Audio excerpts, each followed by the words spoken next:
Alexis Baladin. Analyse et conclusion.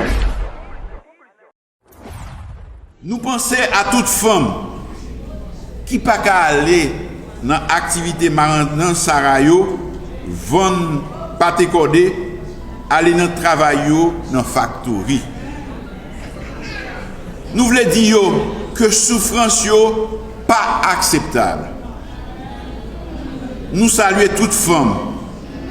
Devenue désormais une tradition, la commémoration de la Journée internationale de la femme a certes pour objectif de rendre aux femmes un hommage, mais elle constitue également une occasion de réfléchir sur la condition féminine dans le monde et particulièrement dans notre pays.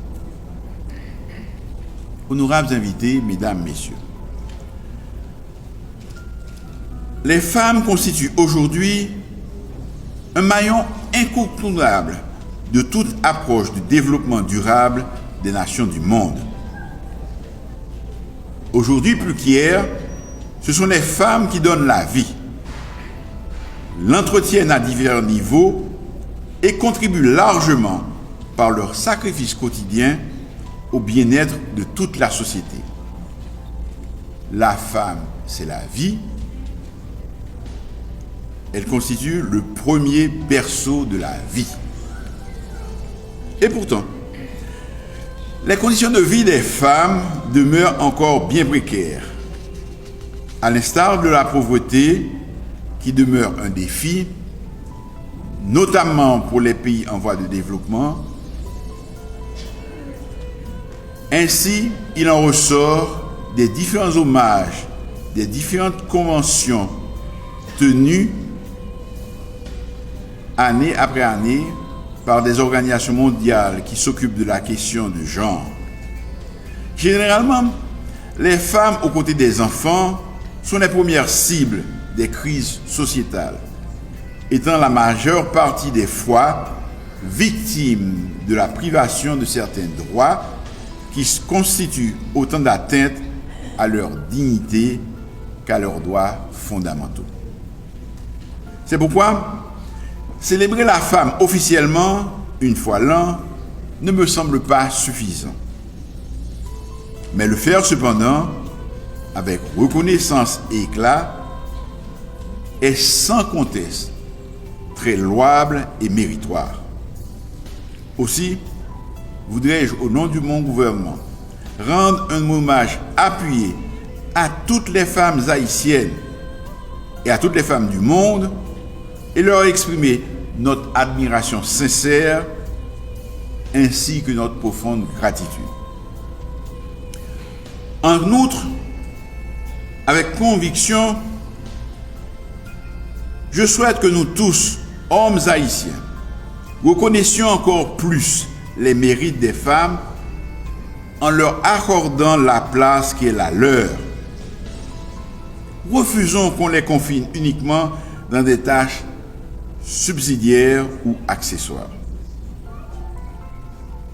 À dire vrai, au premier quart de ce 21e siècle, dans plusieurs pays, et à bien des égards, elles ont conquis des citadelles longtemps réputées inexpugnables, telles devenir présidente de la République ou chef de gouvernement, présidente du CEP, présidente du conseil d'administration de banque, etc. Quelle avancée! Du reste, les femmes l'ont si bien compris que depuis plusieurs décennies, elles revendiquent désormais, et à raison, l'égalité, sinon l'équité économique, politique et sociale.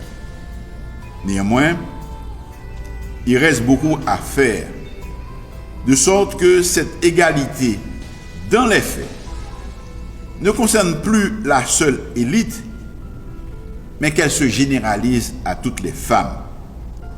Aussi, est-ce à juste titre que le thème international de cette journée porte sur l'égalité des sexes aujourd'hui pour un avenir durable. Une occasion de plus qui permettrait aux femmes de réfléchir davantage sur la nécessité de se prendre en charge, de s'assumer pleinement et de contribuer davantage au développement de la société universelle. Dans cette dynamique, depuis plusieurs années, notre pays, par le truchement du ministère de la Condition féminine et aux droits des femmes, ainsi que plusieurs organisations et associations de femmes, tant nationales qu'internationales, n'a cessé de multiplier des initiatives et actions destinées à relever les défis institutionnels, économiques et culturels en matière d'égalité des chances et de l'équité des genres. Si le gouvernement accorde une grande importance à la promotion de l'égalité entre les femmes et les hommes, c'est qu'aujourd'hui la question de la parité apparaît bien comme un élément déterminant, à la fois des termes d'acquis démocratiques, de performance économique, de cohésion sociale et de modernisation de la vie politique. Pour ce qui me concerne, je voudrais réaffirmer à cette tribune ma détermination et celle du gouvernement à œuvrer en vue de la promotion d'une société incline à l'égalité des droits et à l'équité. Mesdames, Messieurs, si les femmes, en ce jour qui leur est consacré, ont tenu à organiser différentes activités liées à cette célébration, c'est peu dire que de souligner leur grandeur d'âme, leur conscience élevée du devoir, en voulant raviver l'amour et la solidarité autour d'elles. Vous, femmes haïtiennes, femmes de mon pays, femmes combattantes, nous vous respectons, car en regardant votre vie quotidienne, personne ne peut nier que vous avez toujours en partage la garde du foyer, le sens des berceaux et l'amour de la famille. Vous êtes nos premières éducatrices. Vous nous préparez au mystère de la vie. En d'autres termes, vous nous préparez à l'avenir de notre espèce, l'espèce humaine. Ce qui manque le plus aux femmes de mon pays, Haïti, c'est de la reconnaissance. C'est le respect de leur dignité. Nous n'avons pas tous conscience que la femme est un être vénérable. Oui, faut-il redonner à la femme une dimension sacrée. Il ne s'agit pas de droit, il s'agit d'humanité. Il s'agit de changer notre regard sur la femme, sur les femmes haïtiennes, qui sont source de vie et d'amour. C'est à la femme que nous devons la survie de l'homme. Ce sera un travail long, car on ne change pas les esprits comme on change les lois. Cela prendra du temps et requiert des actions coordonnées, des actions qui agissent en profondeur sur chacun d'entre nous. Et tout cela avec humilité et respect mutuel.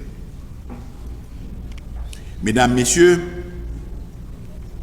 on devrait tous les jours célébrer le 8 mars.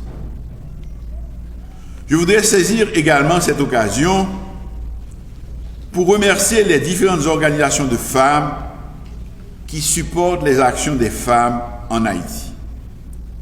Le gouvernement vous renouvelle en cet instant sa gratitude et vous engage à poursuivre votre œuvre. Nous pensons aujourd'hui à toute femme dans le pays qui, pour raison d'insécurité et mauvaise la vie, obligée sauver, quitter la caille. Nous pensons à toute femme qui n'a pas qu'à aller à l'hôpital pour y aller accoucher à cause de situation ça.